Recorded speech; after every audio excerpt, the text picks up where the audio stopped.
2013 সালের ভয়ঙ্কর বন্যায় পুরো কেদারনাথ এলাকা ধ্বংস হয়ে গিয়েছিল, কিন্তু কেদারনাথ মন্দির প্রায় অক্ষতই রয়ে গেল। কিভাবে সম্ভব হলো এটা? 2013 সালের জুন মাসে উত্তরাখণ্ডে ভয়াবহ বন্যা ও ভূমিধস হয়।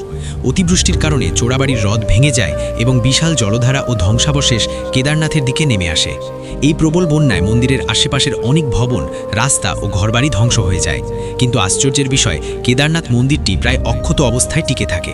বিশেষজ্ঞদের মতে এর একটি বড় কারণ ছিল মন্দিরের পেছনে এসে থেমে থাকা একটি বিশাল পাথর, যাকে আজ অনেকেই ভীমশিলা নামে চেনেন।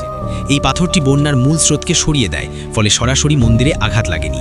এছাড়াও কেদারনাথ মন্দিরের প্রাচীন স্থাপত্য অত্যন্ত মজবুত।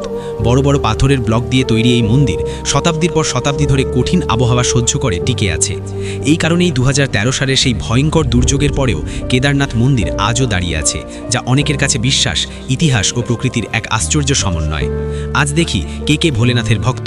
কমেন্টে হর হর মহাদেব লিখে যাবেন।